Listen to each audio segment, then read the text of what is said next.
Hi, welcome to Musicians on the Record. This is the show where we get the musician story. I'm David Ward, and I am so happy today. The wizard of the keyboard, my next guest, currently on a short break on tour with rock icon John Fogerty. He's also on Ringo's new album. That's very cool. We're going to talk all about that. He has a new single called Good People, and it's out now. Go buy it wherever you can buy music. Bob Malone is on the show with us today. Welcome, Bob. Hi, how are you? I'm doing well. I'm so pleased that you're here on the show. I've been so fortunate to have interviewed and talked with most of the Fogerty band because I had the good fortune to go see you in concert. Yeah. A few months ago. I was busy hanging out at the fire pit. Right, exactly. That was a lot of fun. A few weeks ago at Rock Row in Westbrook, Maine. And I got to say, you got one of the biggest ovations of the night for your keyboard solo. It was fantastic. Thank you for that. Yeah. Oh, yeah. No problem. Yeah. See it coming.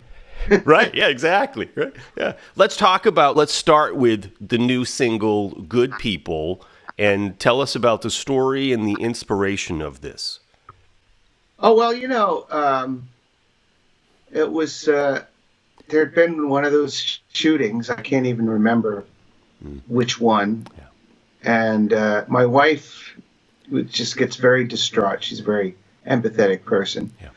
And she was just depressed, and I wrote this song about how there are good people in the world. It's not a political song.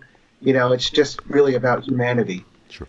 And then I recorded it, and everyone freaked out about it in a way that no one ever about anything else I've done. Is that right? So, in a good way? I mean, in a great way. People just really respond to it and want to hear it over and over. And anyway, it's been doing great. That's wonderful. It came out, So I sat on it for a while because I was like, oh man, I want it to be just right, and right, that kind of thing. What was the process of you actually even writing the songs, and you sing on the song as well, because you sing too? Yeah, I wrote it right here at this piano. And right here in this office, and then I went and I got together with Bob DeMarco, who produces all my stuff and plays guitar on it. Nice. And he added some melodic content and changed some chords and just made it more strong as a tune. That's amazing. It's awesome. And that's often our process. Like, I'll have a song and it's really good, and then he'll just make it great with a couple of tweaks here and a couple of tweaks there, and I'm like, why didn't I think of that? Right. That's why it's good to have a team approach, right? Yeah, it really is, it really is. Yeah. Other people, I really believe in having the input of others, like I'm a good musician. I can arrange, I can do a lot of things that a lot of people can't do. So I could just do everything by myself. I have the capability. Right. But, everything I've ever done has been improved by input from somebody who thinks differently than me and sees it from the outside. It makes a huge difference. Yeah. So I love that. Yeah, keeping an open mind as a musician, too. So I want to invite folks, get your questions in for Bob. We are in the Motor Studios in Portland, Maine. You're in L.A., right, Bob? Right. Yep. Studio City. What's that? Beautiful downtown Studio City. Studio City. Love it. Fantastic. Let us know where you're watching from in the world. Get your questions in for Bob. What's it with his own story? What's it like playing with John Fogerty on tour, with Ringo, his beginnings, whatever you'd like to ask, whether you're watching live or in the replay. Say a little bit more about some of the reactions that you got, surprising or not surprising, with Good People, please. Not surprising. I think people were just really moved by it, They all were like, this is what I'm feeling. Yeah. It's like when you write a song that's personal, it's about you, it's about someone but the trick is that it's really about everybody. Right.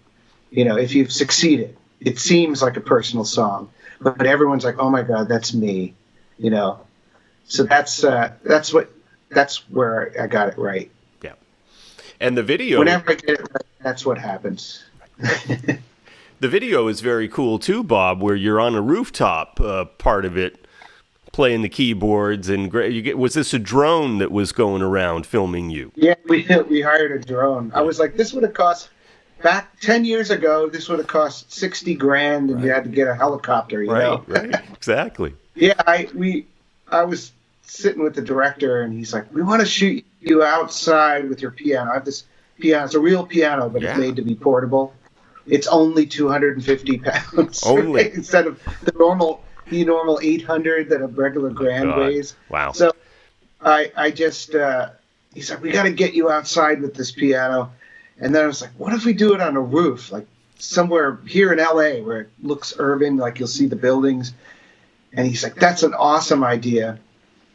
And I said, we could do it right on the roof of my apartment building, where our condo is. So I go up there and the alarm goes off, you know, and we go running. I said, well, that's not going to work. No. So then I was like, we're never going to be able to do this. We'll never be able to afford it. We'll never get a permit, you know. Everything's complicated. So but I went online and I Googled Los Angeles rooftop video, downtown LA rooftop video shoot. And this thing came up immediately. This building in downtown LA. It's full of studios, like artists and photographers and filmmakers have studios there.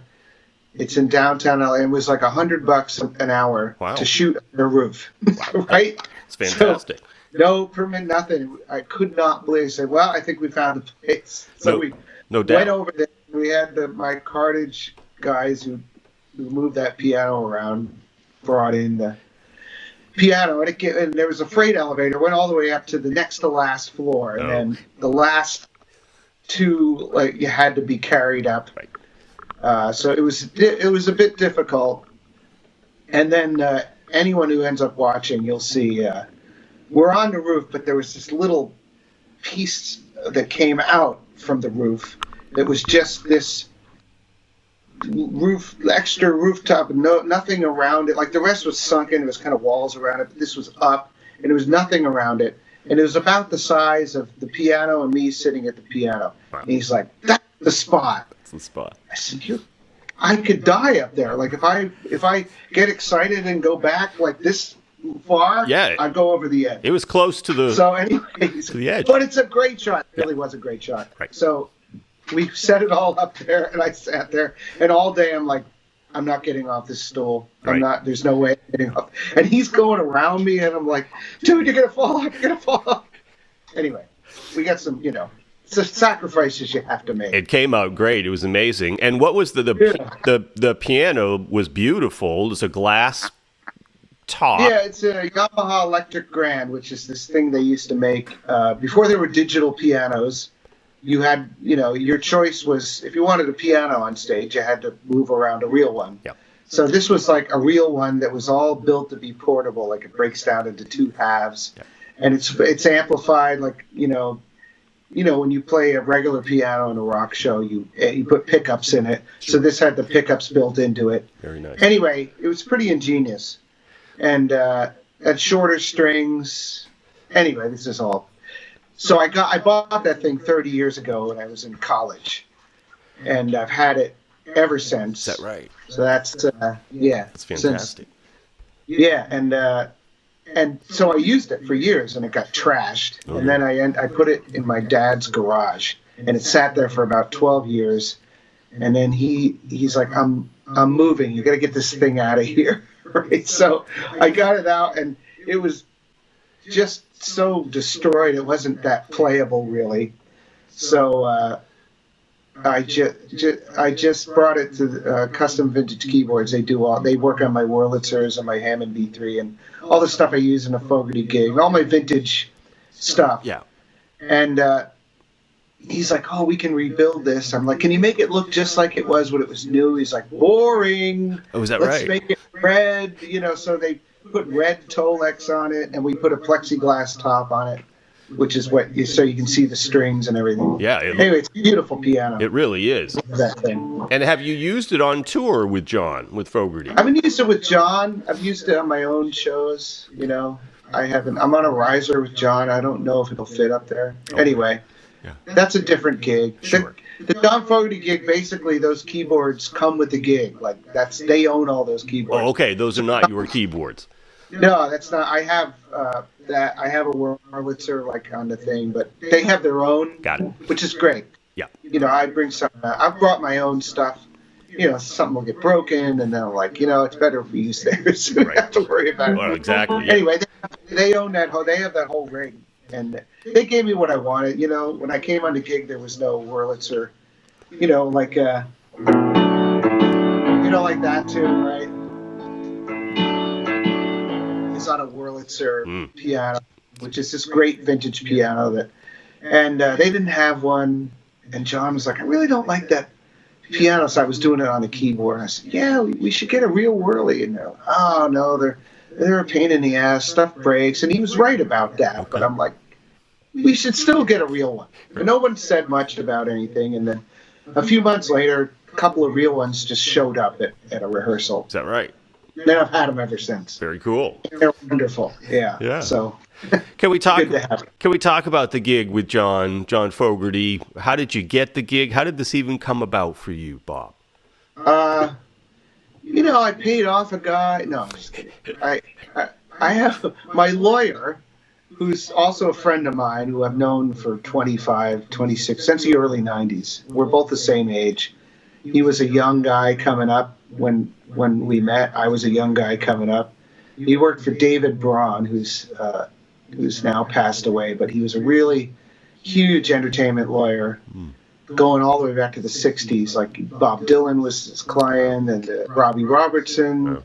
Janis Joplin was his client. He was at the table when the Beatles broke up. He was like, I think, George Harrison's lawyer for the Beatles break. I mean, legendary guy. So my guy, worked for him. And then when he retired, he took over the company. Anyway, Fogerty is one of their clients. So he calls me up. He goes, I think I might have got you a gig with John Fogerty. He might call. No way, really? That's just out of the blue. Right. No one called. And another 6 months went by, and I didn't think much about it because 99% of stuff doesn't happen, in showbiz. Yeah. Right. The stuff that you want to talk about is the 1% of stuff that actually happened, right? Sure. That's usually the ratio. Right. And then I did end up getting a call, and I went over there to audition in John's garage. Is that right? Yeah. And the Hollywood Hills. Cool. And, I got the gig. I was playing Creedence tunes in a garage. It's like, who hasn't done this? Right. Everyone's... Except John Fogerty wasn't there when they were doing it. Yeah, exactly. Yeah, my cover band didn't have John in it too, and we were playing some Creedence songs. Well, were you nervous? What was that like meeting with him the first time? I wasn't that nervous. I was a little, it's nerve-wracking to go do something like that. But once I was there, I don't know. Once I'm playing, I'm never nervous. Once I'm doing my thing, I'm confident about it. So I was prepared. It helps to be well prepared. Yes. Did you have some songs? And I just... Yeah, they gave me kind of a list of songs that might come up, but I just learned all the hits just in case. Sure. The first three I played were like old 50s rock tunes because that's what he loves. That's what he grew up on. Yeah. People you play with, I'm like this too as a friend when people are working for me. Yeah. I like that I want them to like what I like, not just learn my songs. Right. Anyone can do that. But if they like what I like, where you're coming, this is what he wanted from me. Sure. It's like, do I dig like where he's coming from? Yeah. The stuff he loves. Right. And I loved that stuff. Sure. And it shows up in your playing, Yeah. Aside from just learning the guy's songs. Of course. Of course. And you guys were just at, not officially Woodstock, but the 50-year anniversary in Bethel, New York. That was your last show of this leg of the gig. Yeah. Tell me a little bit about that and what were the feelings you had of playing in that historic place again? Well, Bethel Woods is a shed. They call it a shed. So it's one of those indoor-outdoor venues. It's got the roof, but the lawn seats, right? And it's on the site of where Woodstock originally happened, which, for people who don't know, it was not actually at Woodstock. The town of Woodstock is 90 miles north of Bethel, and it was supposed to be there, and they lost the town decided against it, so they had to move it really quick. Kind of like this one they tried to put on this year. Right, that didn't right. Yeah. So they moved it to Bethel, the whole story. Max Gasker rented his farmland out. Right. So ever since for years, I actually in 2000, I played this kind of really low budget Woodstock anniversary thing on that site. They actually, Yasgur's original barn, they built a wooden stage in front of it, had a bunch of acts, and it was really muddy. People were there, standing there with plastic bags tied around their shoes, and they're all squelching through the mud. Yeah. It's amazing. There's a guy now that does sound over at Bethel Woods, who was one of the people that put that on, and amazing. I saw him there. He was like, "Oh, remember that thing in the mud here?" Yeah, I said, "Yeah, this is a real step up from that." It's the history of mud at Bethel. Yeah, right? it was great to be there. We played there before. Yes. It rained, and they had to delay the show for rain. I'm like, it's just history repeating itself. Right. The funniest thing happens to me is, I once in a while people come up to me and are like, "What was it like to be in Creedence?" And I'm like, "Well, they broke up when I was 5. I don't really, I don't really." Right. I was a bit of a prodigy, but not that. Right. Yeah. Exactly. That People don't really know the timeline. Those songs are timeless. Really. And they could come from any time. Right. I've played them, and they really could be written right now. Right. Which is what it's all about. And most artists would love to have one of those albums. They had 3 of those albums in 1 year, which is basically, John, wrote crazy. 3 albums worth of material, and a lot of the hits are from that 1 year. Exactly, right? Just cranking them out. Right, yeah. And any stories from the tour, because I know you guys are going back on the road in a few weeks, any sort of highlights or challenges that have been part of the tour so far? Not a lot of challenges, It's a pretty, challenges are more, back when I was touring super low budget, Right. Sleeping on couches. I really can't look at anything on that tour as a challenge. Right. But, it's always tiring to be on the road. We get worn out. That was a bus tour because the band was really big, and it's wearing. Yeah. And the older you get, the more wearing it is.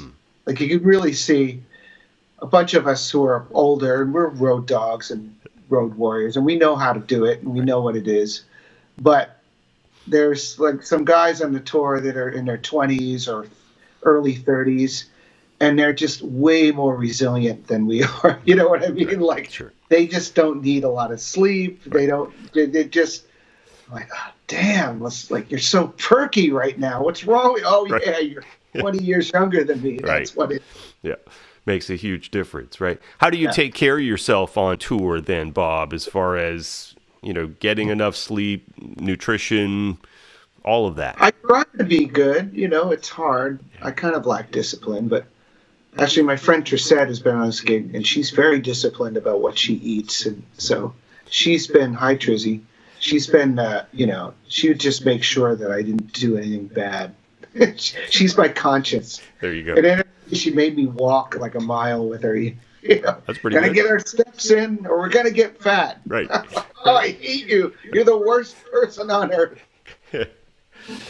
Well, we played Radio City Music Hall in that trip. That was meaningful because my piano teacher, when I was growing up in New Jersey, it was Ashley Miller, who was the organist at Radio City for years.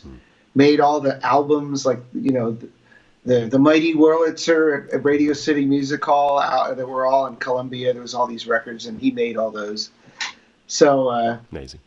I got to play there. It was nice. Right.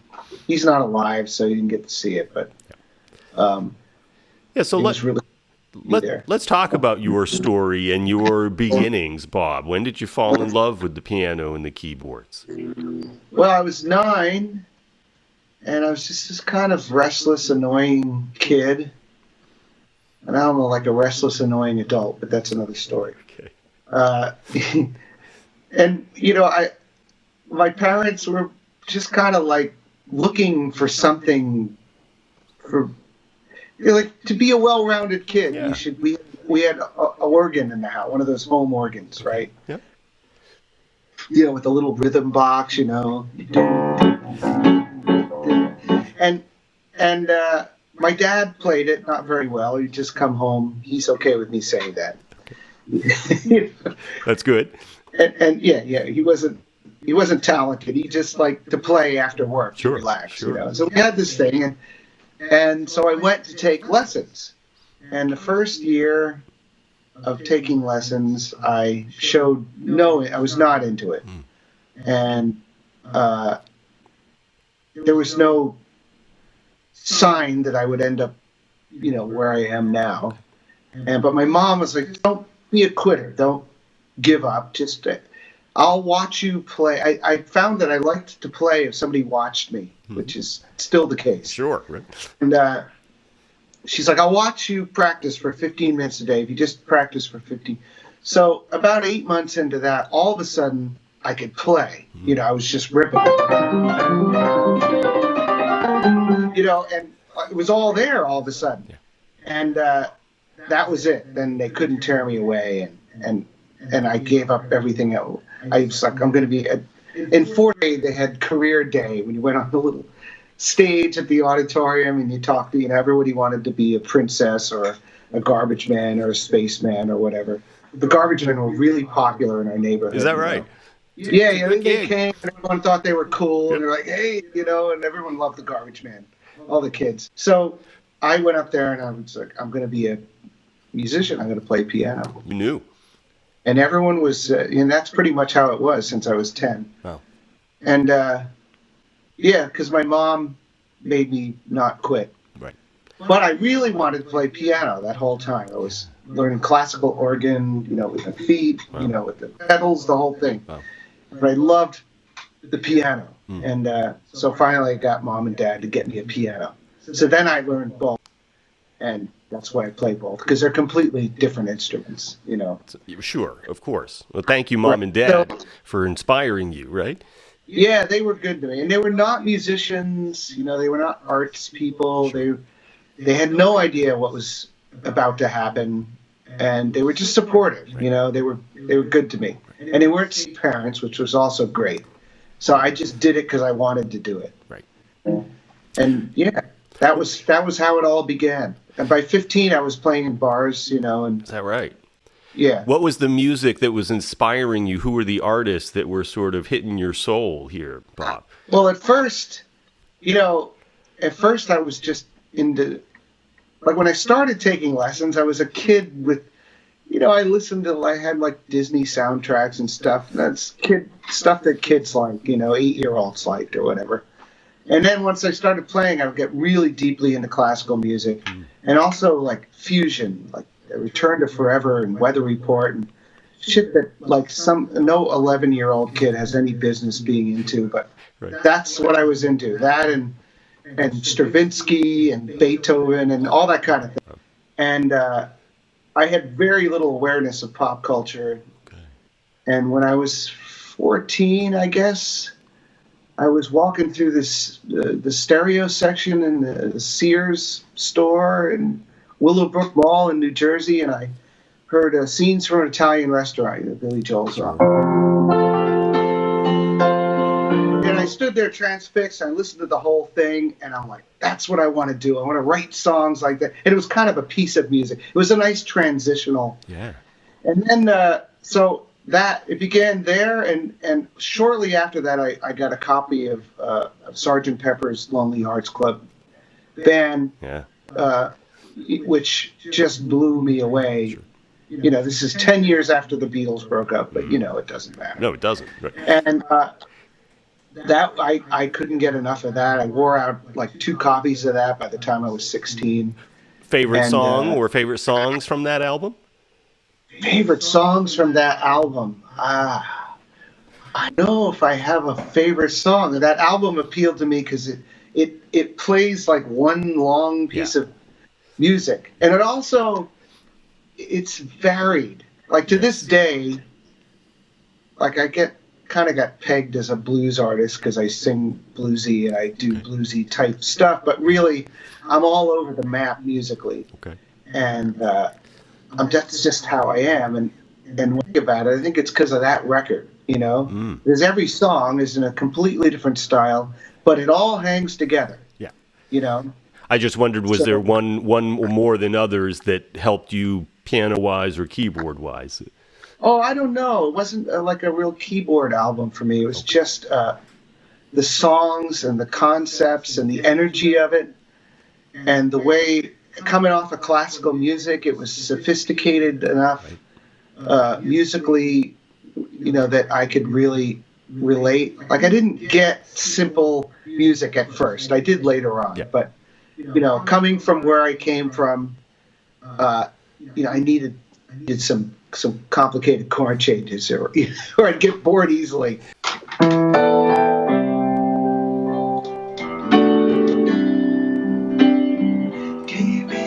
Can't sleep at night, tosses and turns to the morning light.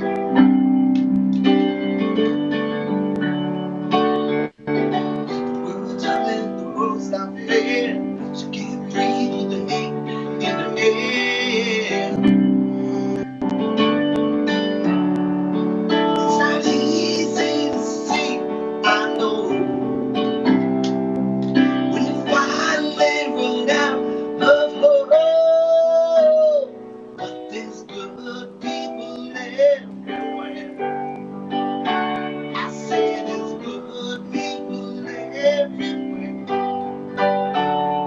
Oh, there's good people everywhere.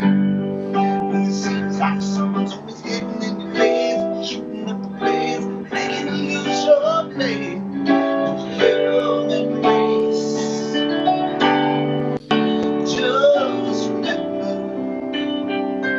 there's good people everywhere.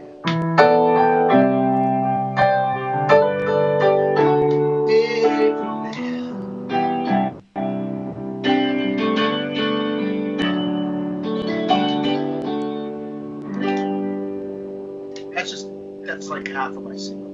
Wow, that is fantastic. Incredible stuff, Bob. Thank you so much for that. Let's get back into the mix here. So we're talking about your story and getting in everything as far as, you're starting to play. You said you were like 14 or 15 when you started playing clubs. How did Mom and Dad feel about that? Well, they were a little worried. I would think, yeah. But then it became a thing where, like, it became apparent that I could be employable doing this, easy playing the piano thing. So, the sax player in my first little garage band was, old enough. He had a car, he was old enough to drive, and he had a fake ID, to buy booze. There you go. Sorry. And, we used to play the funniest one. I don't know if it's funny, but we got hired to play some terrible club in New Jersey, and we drove there and bring our stuff in. We're going to set up, and there's another band setting up. And then we call the booking agent. We're like, hey, there's another band here. They double booked. And so he scrambled around and he found us another place to play. Some even worse place where the band hadn't showed up. I don't know what had happened. But anyway, we went over there. We did our gig. And then we're driving home. And we drive back past the club we were supposed to play at. And it had burned to the ground. Oh, my God. It was just a lot with a smoking like building. Like Wow. it burned after like it had closed, right? Holy like cow. nothing could go in there. And I said, well, yeah, good thing we didn't play No that doubt. place. Yeah. It's kismet right there, right? Divine calling, for God's Yeah. sakes. Yeah. What was the dream that was starting to develop for you, Bob? I mean, your folks believed in you. You were starting to gig. You were just a kid having fun. Was there a dream that you wanted to? I mean, I wanted to write songs and sing them and be a big star and all that. You know, I didn't really have that concise of a plan. You know, I mostly just wanted to play music and make enough money at it. I didn't have to do anything else. Right. So I achieved that right away. Okay. But it wasn't, you know, it wasn't exactly being a star. You know, it was just. Right. And then it all just kind of evolved. You know, I was playing these gigs, you know, 4 sets a night of cover tunes and all that kind of thing. Every possible scenario you can think of. Hotels, piano bars, grungy rock clubs. I was on the road with a band. I played on a harbor cruise boat for a while, like during the day. Wow. All kinds of, you know, whatever. Yeah. Anything make money, I'd go show up and play. Right. And after a while of doing that, I realized that you can't really do that and be an artist. You know, I was doing my own songs at that point too. And, you know, I would say by 25 or so, I'd been a working musician for 8 years already, and I was pretty burnt out by doing that sort of work. Yeah. And I was like, I either got to just be who I want to be or get out. So I stopped doing all that kind of work. Okay. And I just did my own music, and I went on the road playing in the kind of, you know, listening rooms and places where you played your own opening for people and just, you know, driving around and like back and forth across the country and getting known that way. And that's all I did since. Yeah. And by the time I got called to do the John Fogerty gig, I'd been doing it for years. I'd been doing my thing, and it was working out. You know, it wasn't huge or anything, but I had an audience. I have an audience. That's great. And, you know, small, but enough that I could make a living playing my own tune, right? Yeah, sure. So that thing just fell out of the sky from nowhere. You know, I wasn't expecting, I wasn't trying to get that. And it was a real boost to my career to get that. And to just play, I think it made me better at what I do to be around someone that great, you know, who, you know, like night after night. Because the thing about anyone who gets to that stature, a lot of it is they just sound unlike anyone else, right? Everyone we love, bands, artists we don't like, I recognize right away, oh, it's fill in the blank. I hate them, but I know exactly who they are. That's right. When I hear them. That's everything. Yes. So I learned a lot about that. You know, I've known a lot of people who were really fantastic musicians, but they sounded like other people. I mean, I went through the same thing myself for a long time. But I don't know if I've even yet totally found a voice, but I feel like I have. That was a real courageous step, though, that you took of stopping doing more of the covers kind of thing to finding your own voice. And you talked about some of the challenges. Was there ever a time before the Fogerty gig came in that you said, okay, I am going to chuck it in, or what kept you going? Actually, right when I got that gig, it was 2011, and the recession was at its worst, and for the very first time in my life, there was no work. I was going on the road, and like, I did this one tour for like a month, playing for 20 people a night, you know, like no one was coming. And there was no session work. There was just nothing. It was the first time ever that I was not making it. And I was like, I think I'm going to have to quit. Which was unimaginable. It's not. I mean, at that point I'm 44 years old or whatever, and I've never done anything else. Not like I can type my resume up and you know, it's like all I've ever done. Right. So, and I got that call right then. Wow. right as I was facing this empty calendar and really in despair. Powerful. So Yeah. it was good timing for me. No doubt. Thank John Fogerty and all of the work that you had put into place. Like you said, it was unimaginable to stop. So now you're playing with John Fogerty. You're also on Ringo's latest album. I want to hear a little bit about this because, kudos to you. Nice job. How did this all come about? I knew a guy. Yeah. Well, it's networking. Bruce Sugar, who engineered my last record, my Mojo Deluxe record, he is Ringo's engineer. Ringo records something, he's the guy. Him and Joe Walsh, both of those guys. Yeah. And they're really good friends because Ringo and Joe Walsh are married to sisters. Yes. Right. So they're always hanging out. Yeah. And anyway, he calls me one day. I'm at a gig, and he actually sent me a Facebook message. Ringo. Hey man, you want to play on? You want to do a track for Ringo? Oh, okay. It's real easy. And I'm like, is that what I think it? And I kind of stood up and I was like, oh my god. Sure, man. What's it pay? No, I didn't. Right. Anyway, he's like, yeah, it's Monday. It's at his house. Like, at his house. Yeah. So, which was 10 minutes from my house, just up in the Hollywood Hills over here. So I went over to Ringo's house and pulled in, and yeah, he goes, cool, I'll give you Ringo's address. I'm like, Ringo's address? I'm laying in bed with my wife, and we look up the address, and the Google Maps thing, like you can actually see.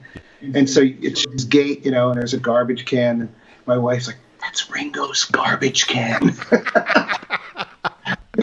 Ringo has trash too. Yeah, I know. A friend of mine is a real Beatles freak. He's like, get a picture of something really mundane at Ringo's house to prove he's like an actual person. Right.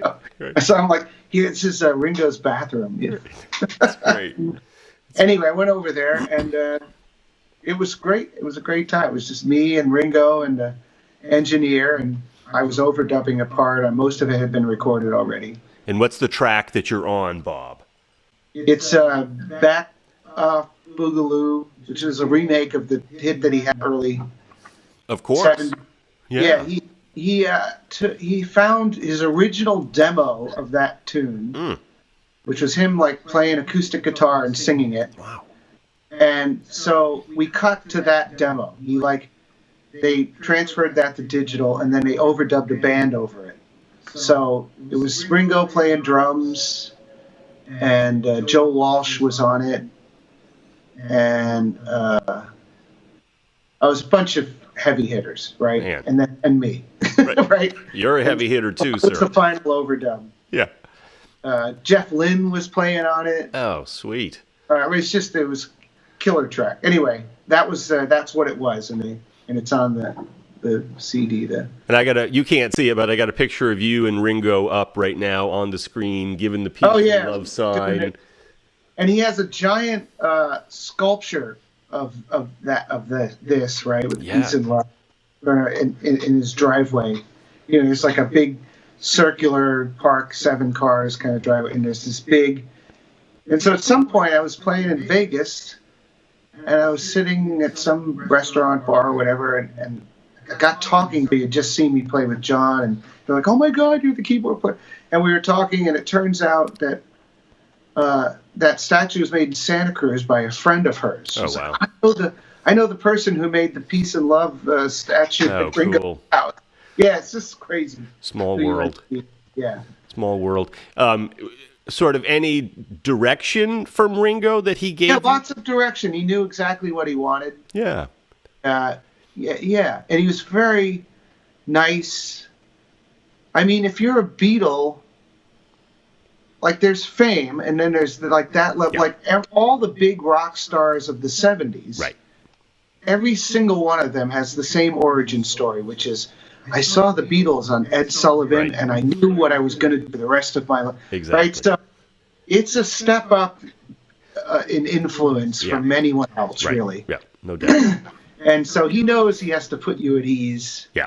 I mean, he's just a great guy, and really nice, and he's like showed me his drums. He was just, and then, it was just part of the song where I was supposed to do some cool fills, and I did one, and he's sitting there, and he's smiling, and then I immediately just messed up the next part because I'm like, he liked it. Right. I love it. That's it. Stop and do another. Yeah, but you made Ringo happy, and that's the bottom line. He was happy. Ringo was happy. Right? Anyway, it's a big deal to meet a Beatle. Of course. I got home from the session in the afternoon. I'm like, I got a bunch of work to do, and I was like, I'm not doing anything else for the rest of the day. It'll all just be a disappointment, whatever it is. So I invited all my friends over for a barbecue and grilled up a bunch of meat, and that was my day. There you go. Better choice, I think, right there, right? Yeah. Your time at Berklee, what did you get out of it? What did you learn the most out of that? Well, yeah, I had private lessons as a kid, like we talked about, and also when I was in high school, I had a really great band and choir teachers who kind of, they knew I was going to play for real, and they took me under their wing, and they taught me music theory and extra stuff that they weren't teaching in the normal class. And I also was just big into kind of figuring a lot of stuff out. Like I taught myself how to write horn arrangements, listening to Chicago records. Like two bars would go by, and then lift the needle up, and I'd transcribe the horn arrangement, stuff like that. And so by the time I got to Berklee, I knew a lot of stuff. I was able to test out of a bunch of things and kind of move up a grade. And it was great. I learned a lot there. I was playing for a living basically by then. Wow. I was playing 6 nights a week, to pay for my apartment. And so I was working. Yeah.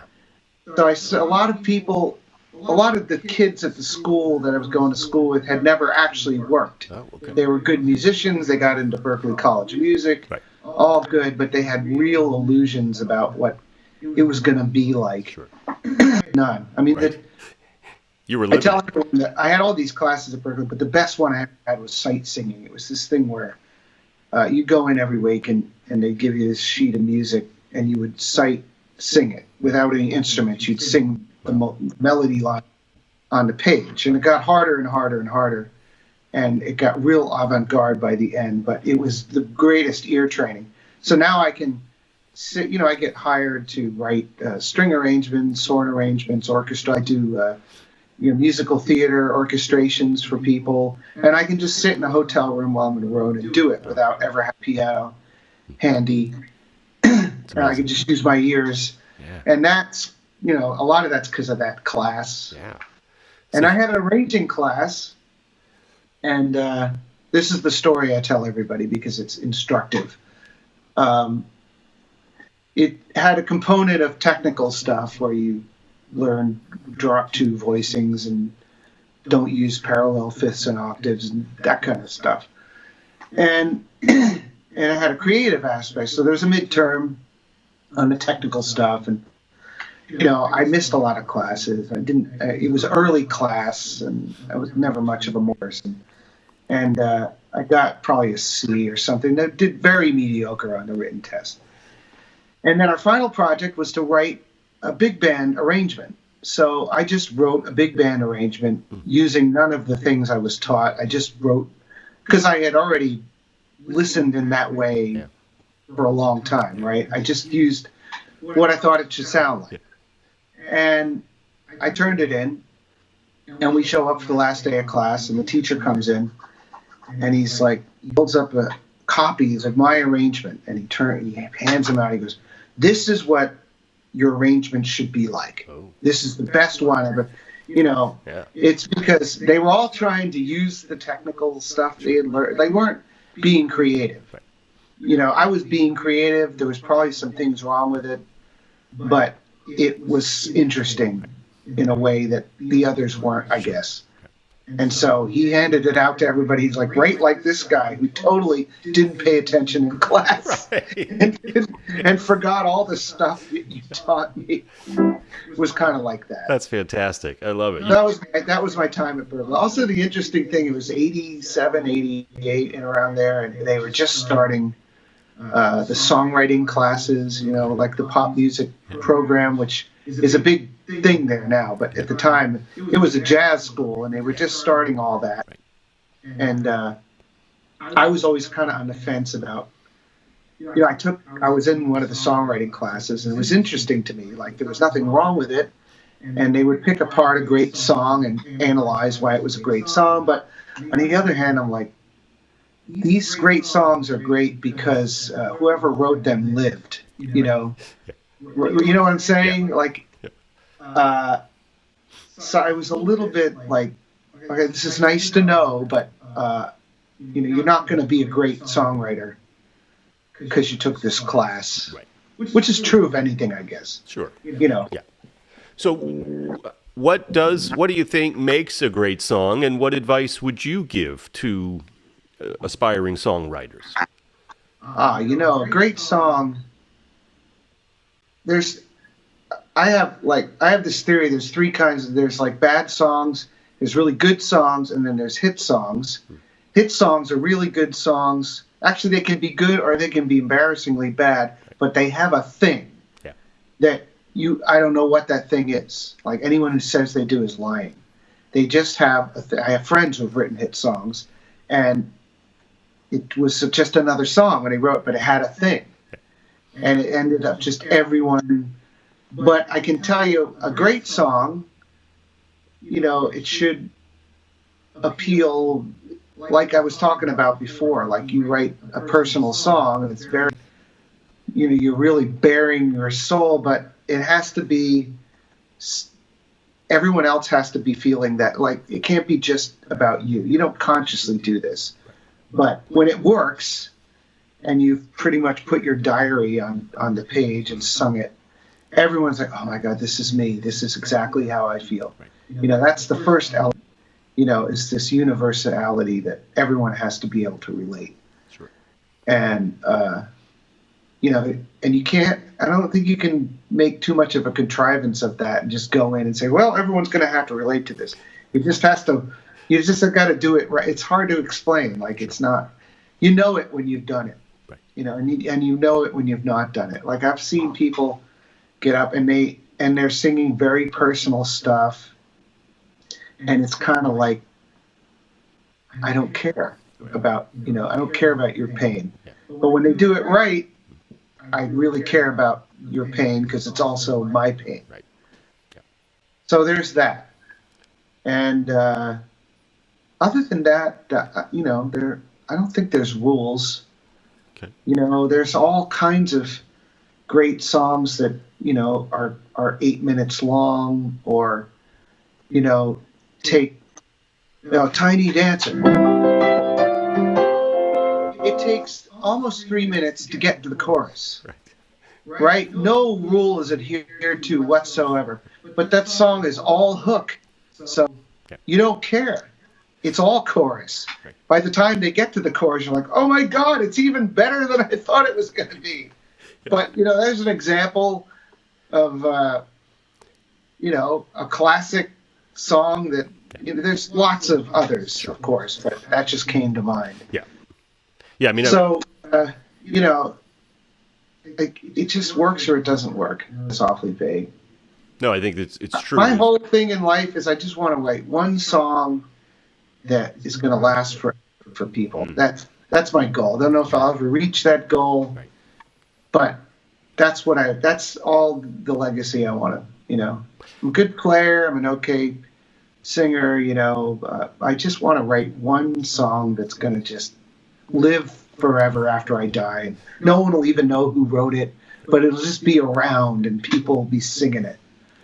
Love it. That's a great goal, right? Maybe it's good people because folks can get that now. Are you also writing new material? Nice way. That was nice. Thank you. Yeah, no, I'm pretty much done with the next album that'll be on. Are you? Like I'm one song short, and the rest of it's done. There's some tunes we're doing overdubs on, but the song is written, and we're just kind of wrapping up the last bit of the last 20% of work that needs to happen. Cool. And when can we expect that to come out possibly? Either late this year or very early next year. Sure. Okay. But I'd say probably like, if everything really works out, I think the release schedule with my distributor won't allow me to really technically release it this year, but I might do a pre-release for Christmas. Okay. People can get it, and then in January it'll all ramp up. Sounds great. And we're, I don't run out of money before then. Right. It should all work out. If I do, you'll know why it came out in the spring. That's right. Exactly. Or to go back on the road and make some money. That's right. Or get a Kickstarter campaign going, right? Yeah, so, I did one of those for my last record, and I did raise a bunch of money, and it was really cool. But I don't know. It was awkward for me. Yeah, I didn't like it. It's challenging. And also, I have a really cool gig with a famous person, and so a lot of people think I make more money than I actually do because of that. There's this perception that I'm really rolling in it, which, I have attained a rare dream, which is to be a middle-class musician. Right? Right. Not a lot of people get.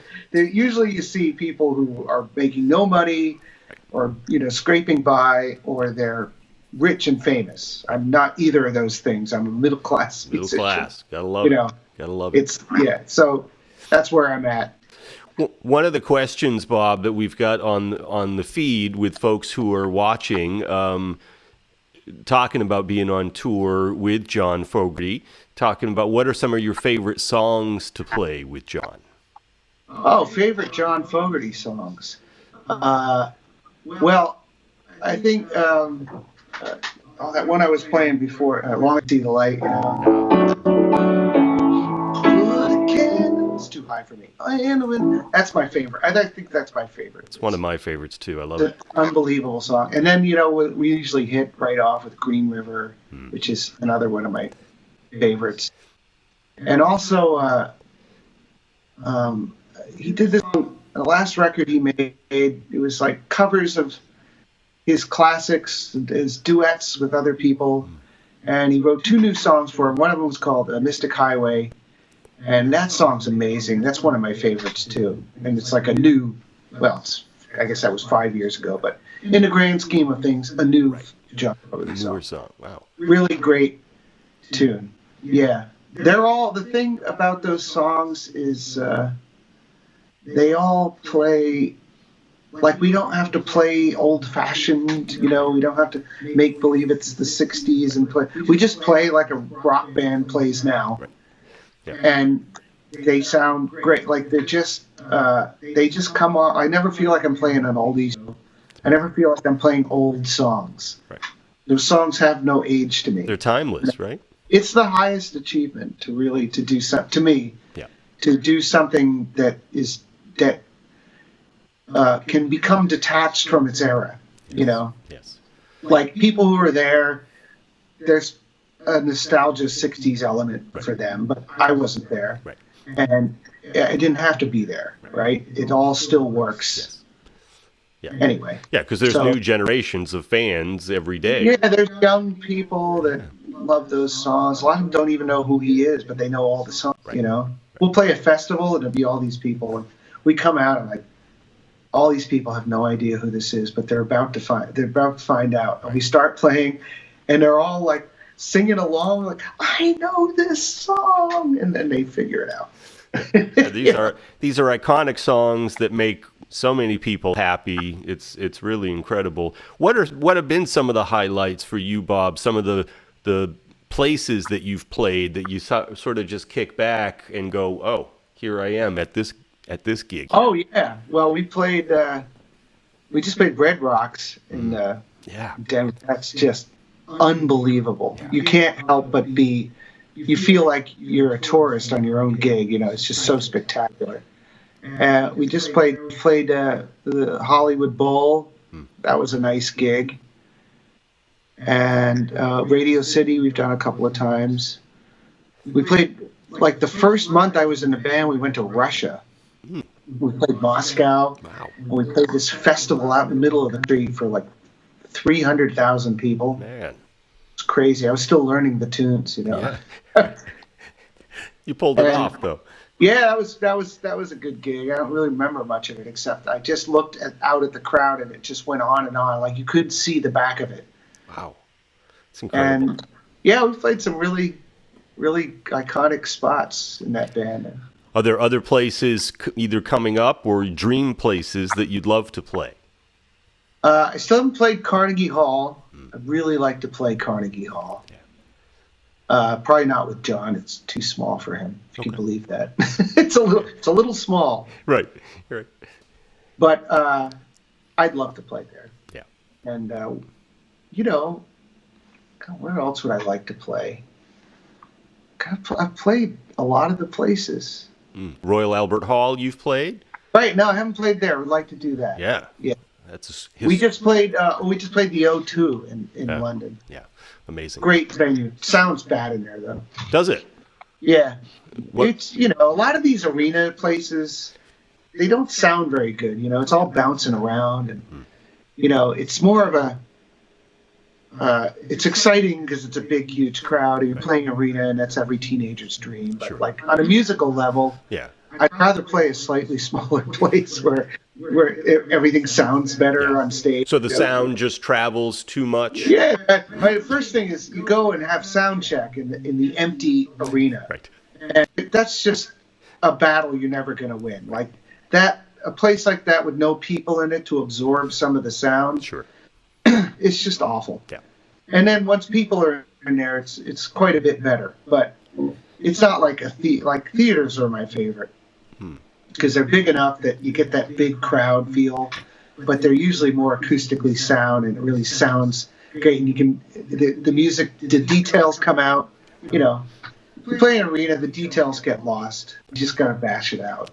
It's great. Like I probably sound like I'm whining about it. No, not at all. I think it's but since you asked, right. I did ask, yes. What it's like in the big rooms. And that's what I love about the show is just sort of having that behind the scenes info that, when we're fans, we just show up. We don't know any of that stuff. But no one knows. And but you guys playing, the intricacies of all of that. Yeah, it's a job. You have to learn how to do it right.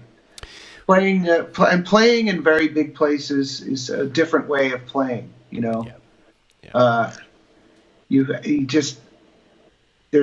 can't quite play the way you would play in a club.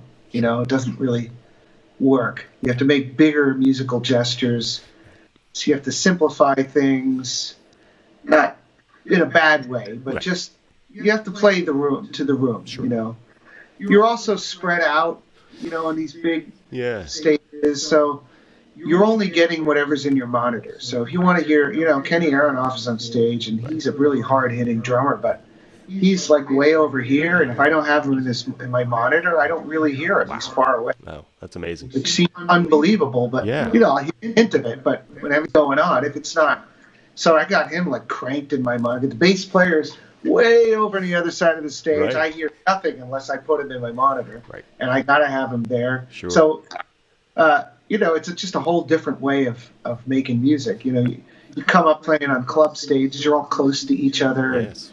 And you're really hearing the details of what everyone's doing, and there's a flow that you become a unit. Right. So it's harder to do that on a big stage. Yeah, and speaking of club gigs, and maybe there's more, but a couple more questions I wanted to ask, and then maybe we can wrap up with another song, is you've got your own gigs coming up as well as being on tour with John Fogerty, some East Coast gigs. Tell us about that, please.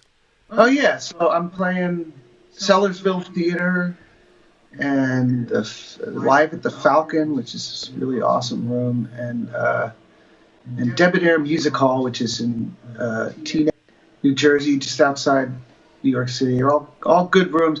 Most of them are with Bobby Massano, who's this great guitar player. We're were double billing together. I just played on his new record.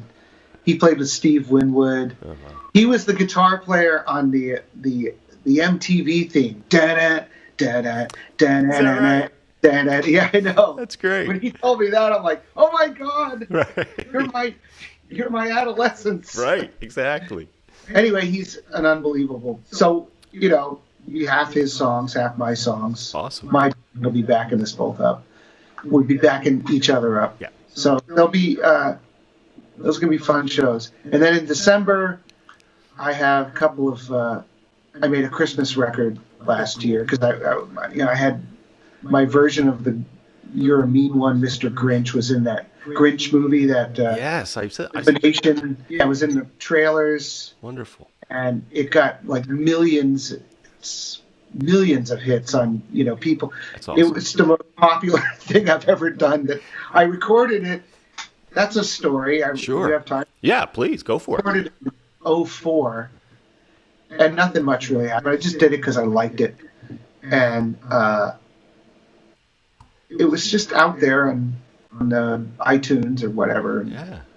I get this call in 2017 from Universal, from like an assistant, somebody's assistant at Universal, saying, "Oh, we want to use your Grinch song in a project."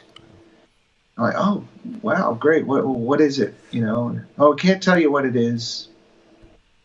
I said, "Well, talk to my manager."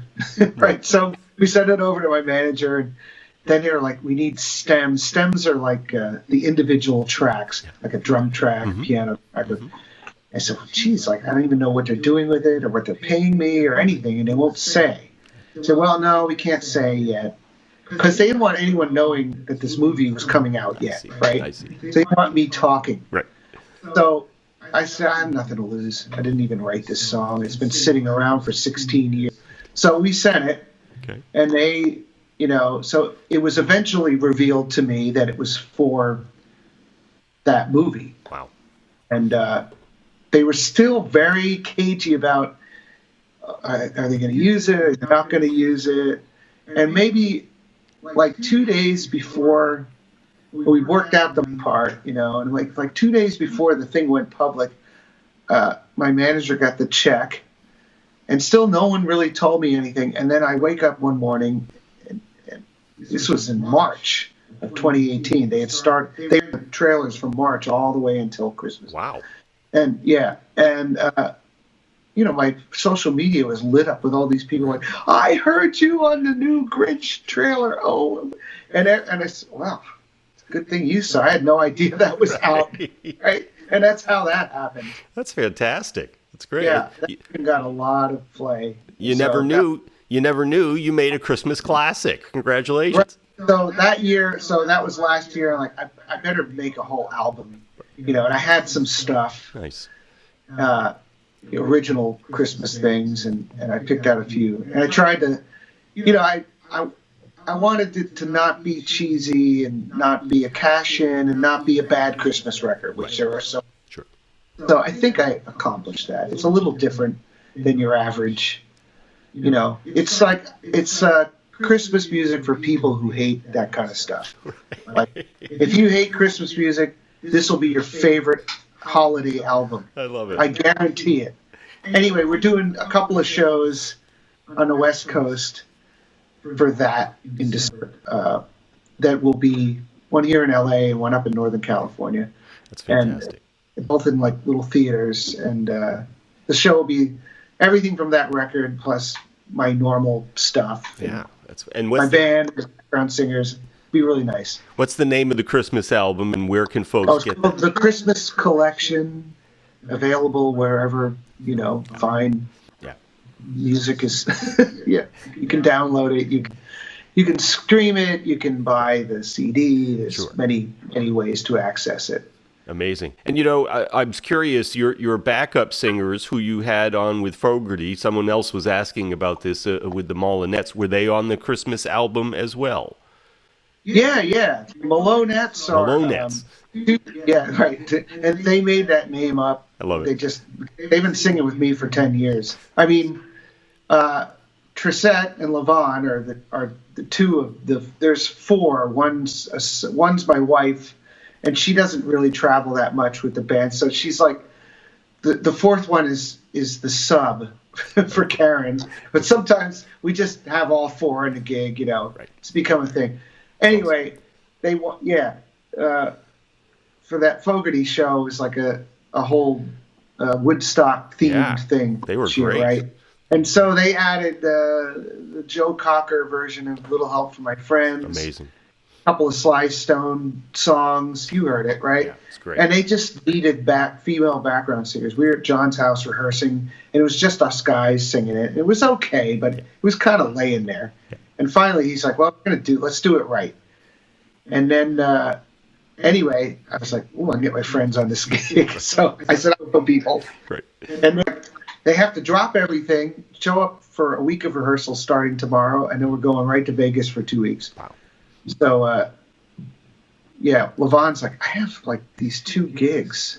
I said, "You don't now." No, not anymore, right? Not anymore. You take all the dates or none of them. You can't sub out, right. Right at the beginning. Anyway, they're very. I was really happy I could do that. Yeah, they were amazing. And they were great. They obviously had to be great. And, sure. But they've been singing with me for years. We played China and Italy last year at these really big festivals. Amazing. And they were with me on those, and like my own gig, and they're in a video for Good People. Yes. In the subway. Right. Which is also illegal. Oh, really? We're supposed to get a permit. Okay. Got it. So all day we're like avoiding the subway hops. Like we'd see one and they're kind of eyeing us, Right. We've got like a light unit, the guys like this. And then we just moved to another. Anyway, we stuck it, and now I'm going to get fined. Right. No, we won't tell anybody, Bob. We won't tell anybody. Don't tell anybody. Right. Yeah. And will the Malonettes also be back on tour on the next leg of the Fogerty tour? Yeah, probably. Yeah, they're on a bunch of gigs this year. Okay. Great. I know they'll be in Vegas with us. I don't know what is happening next year, so I don't really know. Okay. I just work there. Right. know. Yep. Exactly. You're just a piano player. I'm just don't shoot me. Right. I'm just the piano player. Exactly. But they'll be on tour with Bob Malone Band. Right. Yes. I'll make sure that happens. Exactly. Man, this has been a lot of fun. Bob, final question, and then we'll have you play us out, if you'd be so kind, is you've clearly had an amazing career so far, and it's far from over. You've had, obviously, some highs and some lows, and have persevered for some tough times. What advice would you give other musicians who might be struggling right now, need a little bit of hope to keep going until maybe they get the phone call you got? Well, it helped that I had nothing to fall back on. And your primary reason for doing it has to be because you love doing it. Because you may or may not get the big call. You may or may not ever make any real money. It's just, you just kind of take the vow, and it's what you're going to do. It's what you're going to be. Sometimes it really doesn't work out. And I have to be honest that things have changed, and it's harder. It was plenty hard for me coming up, but it's even harder now because when I was coming up, there was lots of little shitty gigs that I could play for low money every night and scrape by enough to live off of that. But, there's way less of that now. So young musicians now don't have those options like they used to. So I'm coming from a place where, and when I was coming up, things were way worse than they were for all those guys that were 10, 15 years older than me. Right. They're like, oh, you have no idea what it used to be like. There was so many, unions controlled the clubs. You got paid a certain amount of money. I mean, I missed that whole, Right. It was the music business, the way it's bad now. It was all just starting to happen when I entered it. Like early 90s, late 80s, early 90s. No one saw it coming yet, but it was beginning, to turn into what it's now turned into, which is a whole different business than it was before that. Sure. Anyway, yeah, do it for love. Be prepared. Be easy to work with. Like, if there's a guy or a woman, if there's a person who's a really great player and is really easy to work with, and there's a person who's an even better player but is difficult and unpleasant to be around, the person that's easy to work with is going to get the gig.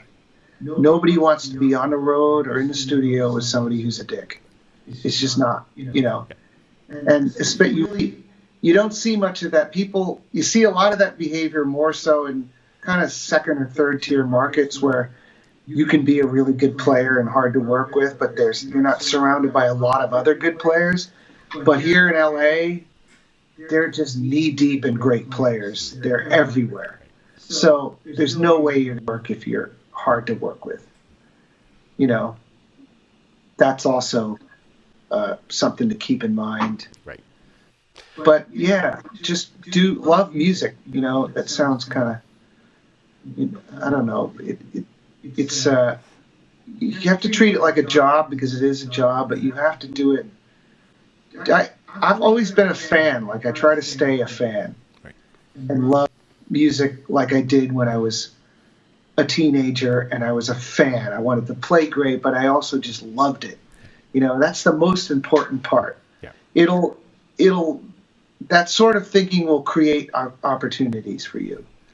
You know, and you meet people, and I've also found that every opportunity, you know, let's say you have to know somebody and all that. You do, but everyone who's ever thrown a cool gig my way was actually my friend, not somebody that I tried to schmooze. Sure.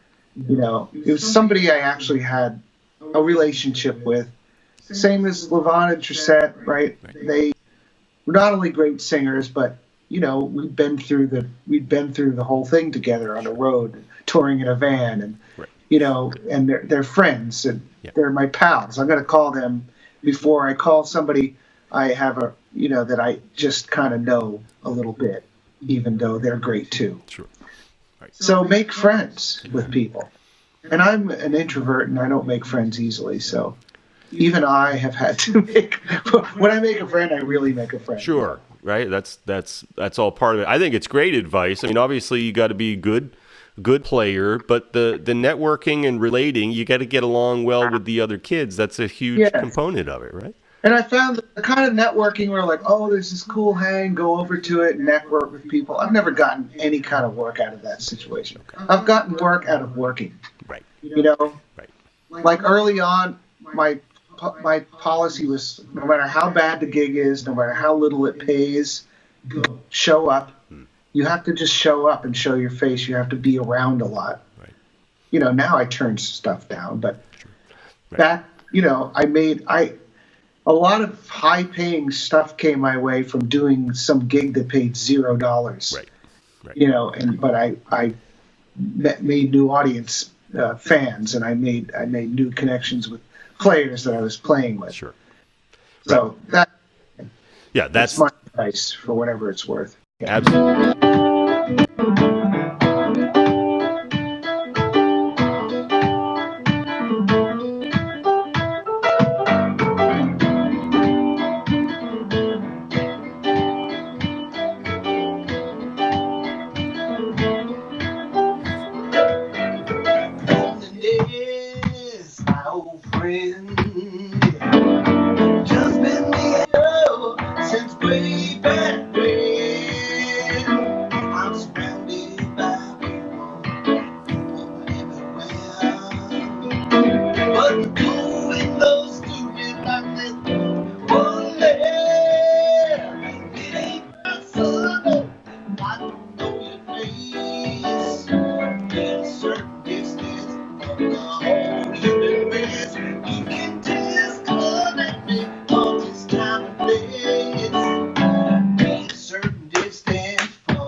You can spare me some. Feel like the whole world's gone. Just a distant thought. I appreciate your pain. I really do. Any wounds holding that soul. Oh, yeah. It ain't my son. I don't know your face. It certainly stands from the hole you've been raised. You can kiss blood that we always diamond days. It certainly stands from the hole you've been raised.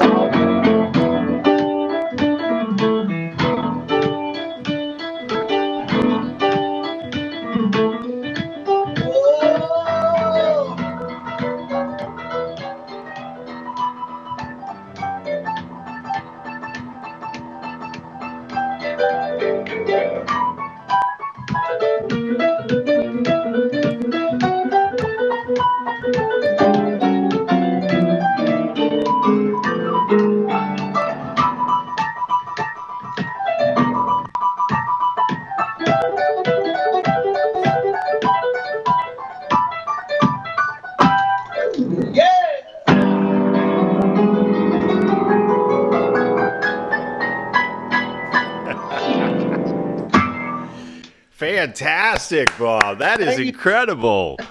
Unbelievable, sir. That is great. I love it. Bob, thank you so much. Really appreciate you being on the show today. It's Bob Malone, everybody. Check him out on tour with John Fogerty. Thanks for being on Musicians on the Record today, Bob. All right.